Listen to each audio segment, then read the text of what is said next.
Ahojte ženy, vítam vás po dlhej dobe na mojom YouTube. Dneska som sa rozhodla, že vám natočím video recenziu na túto učiacu väžu od značky Petinka.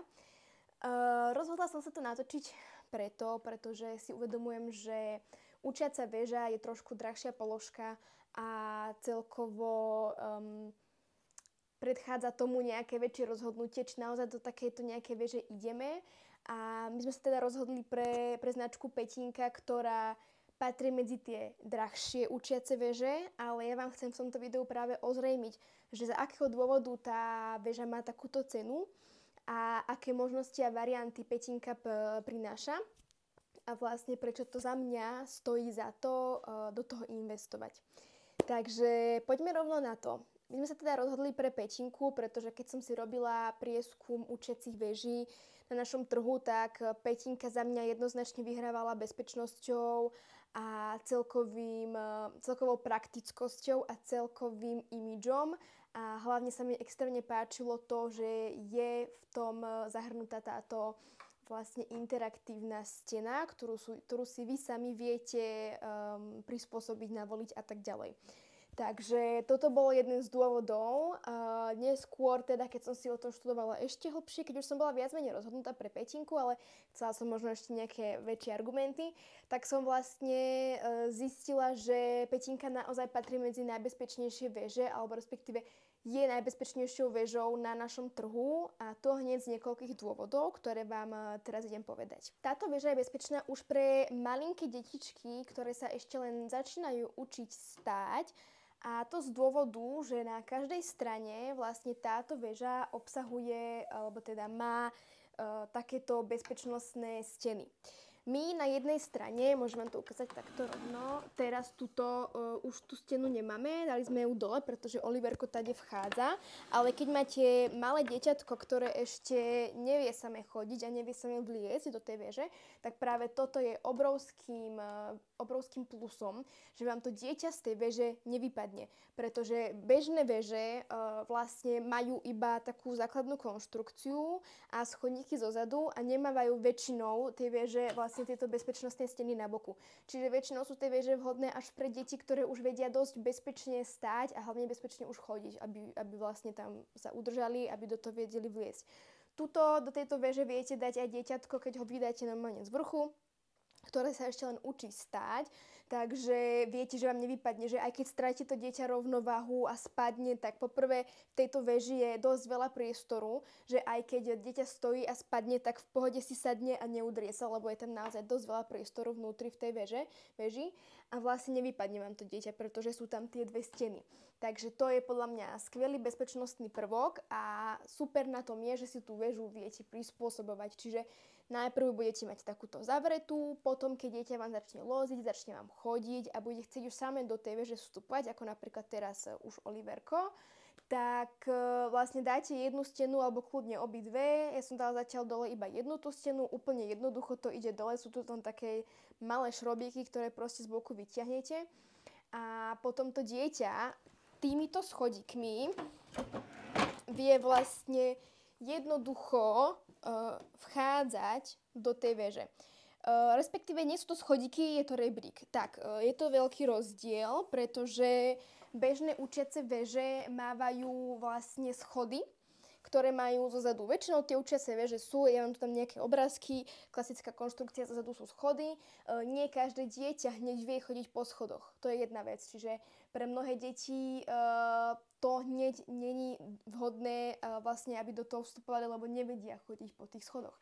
Tuto je to pre deti trošku také intuitívnejšie a podľa mňa aj zábavnejšie, že vlastne vchádzajú po tomto rebríku, čiže jak také malé opičky do toho proste vlezú a potom vlastne už tam sú. Takže to sa mi na tom páči napríklad taktiež, že tam nie sú klasické schody, ale je tam takýto rebrík, ktorý je z oboch strán, čiže dieťatko proste z oboch strán vie samé vyliesť, samé potom vzliesť a to je podľa mňa super, pretože nemusíte ho tam stále vkladať, alebo nemusíte sa báť, že vám vypadne, alebo že spadne z tých schodíkov, ale jednoducho na tom rebríku je to oveľa viac easy a je to také viacej intuitívnejšie a prirodzenejšie pre to dieťa, než chodiť po schodoch. Takže tento rebrík je taktiež jedna z veľkých plusov veže Petinka, pretože žiadna iná väža na našom trhu neponúka takýto systém vchádzania a vychádzania z veže.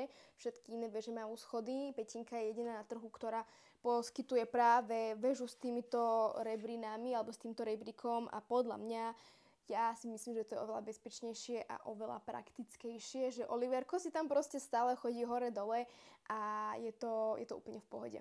Čiže ešte chcem teda prizvukovať to, že tá väža vlastne vám rastie s tým dieťaťom, že najprv tam budete mať zavreté tieto bezpečnostné steny, ako dieťa bude väčšie, viete si obidve tie strany dať dole, čiže to dieťa už vám tam samé môže vstupovať, vystupovať z tej väže a je to proste naozaj, že tá väža rastie s vašimi deťmi. A taktiež vlastne túto platformu, ktorá tu je vlastne na statie, tak vy ju viete znižovať. Čiže ako dieťa bude rásť, tá platforma môže ísť nižšie a nižšie, samozrejme dieťa bude dlhšie, takže aby malo viacej priestoru na to státie. Čiže tá väža má aj viacej ako keby stupňov výšok, že vy jednoducho viete potom dať túto platformu sem nižšie alebo až sem nižšie a tým pádom, keď vaše dieťa bude väčšie, už bude môcť chodiť ako keby cez taký klasický schodík do tej väže. Takže tá väža vám vydrží naozaj roky, pretože je prispôsobená tak, aby bola pre deti, ktoré sú úplne maličké, až po deti, ktoré sú už úplne veľké, niekoľkoročné. Bežné väže majú väčšinou jednoduché tyčky a majú oveľa menší priestor na státie, čo nie je bezpečné, pretože napríklad keď dieťa vo veži spadne, že stráti rovnováhu, tak sa vie ľahko prekotiť alebo ľahko vie vypadnúť, napríklad po tých schodíkoch, keď tam je ten menší priestor. Tu sa niekoľkokrát stalo, že Oliverko stratil rovnováhu, spadol a len proste spadol na zadok a nič sa mu nestalo, lebo je tu dosť veľký priestor na státie, čo je veľký plus. Možno mínus to môže byť pre niekoho, kto má maličkú kuchyňu alebo maličký byt a áno, táto väža zaberie určite viac priestoru ako nejaké také malé bežné schodíkové väže.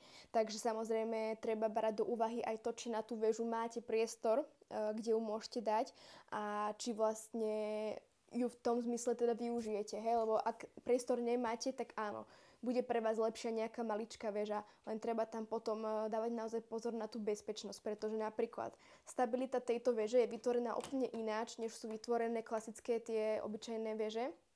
Nechcem žiadne iné väže zhadzovať, ale len chcem vám vlastne ponúknuť ten pohľad, že prečo propagujem túto väžu a prečo si myslím, že táto väža je naozaj unikátna.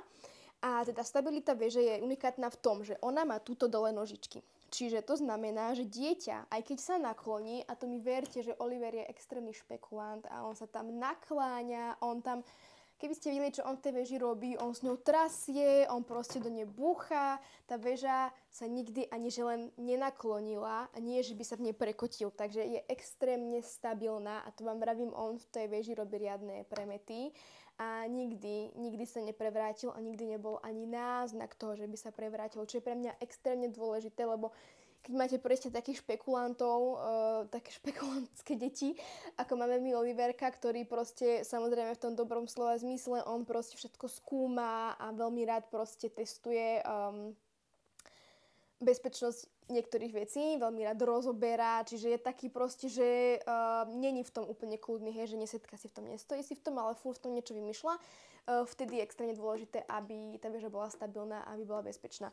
Takže ako som vravela, táto väža má tuto dole nožičky, vďaka ktorým má oveľa lepšiu stabilitu a vlastne ako keby tá váha, ťažisko má tá väža v strede.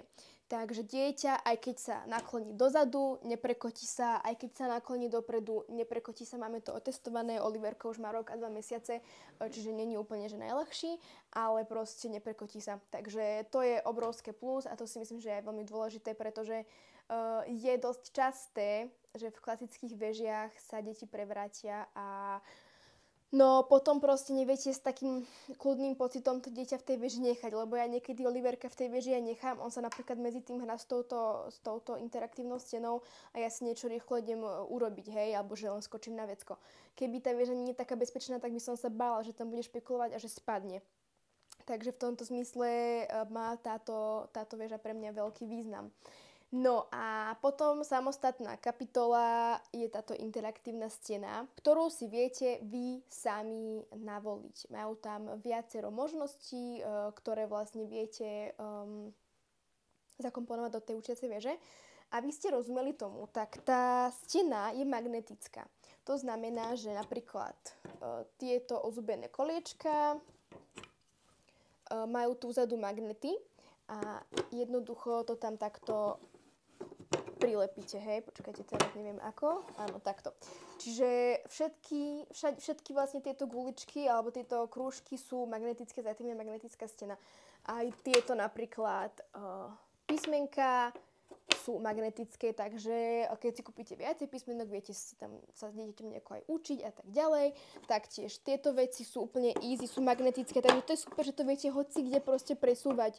Že naozaj tá stena môže byť stále iná a to je podľa mňa mega, že to dieťa to neomrzí, že proste raz dáte domček dole, keď je bábätko napríklad menšie, tak ho dáte dole.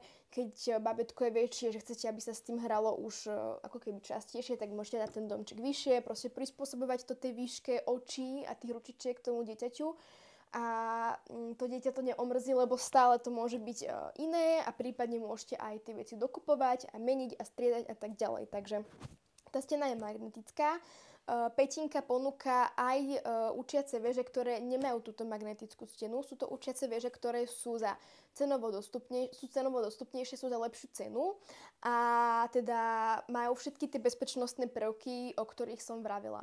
Takže ak rozmýšľate nad petinka učiacou vežou hlavne kvôli stabilite, kvôli bezpečnostným prvkom, kvôli kvalite prevedenia a nie je pre vás až tak podstatná táto magnetická stena, tak viete si kúpiť aj tú light verziu, ktorú majú v rôznych farbách, všetko je to vlastne práve drevo, preglejka, tak vlastne viete si kúpiť tú light verziu, ktorá je cenovo o dosť dostupnejšia, ale nemáte tam teda tú magnetickú stenu.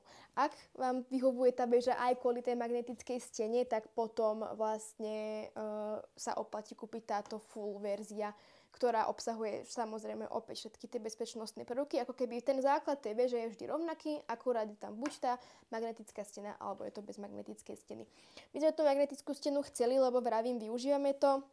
Máme tu takéto dve ozubené koliečka, máme tu tieto domčeky so zámkami, čo pre Oliverka je úplná topka, lebo proste on miluje zámky. Musím sa priznať, že to je všetko extrémne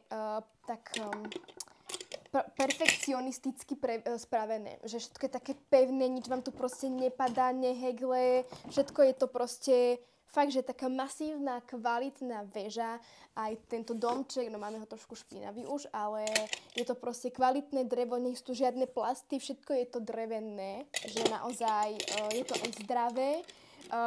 Tieto zámky tu sú super, to Olivera extrémne baví.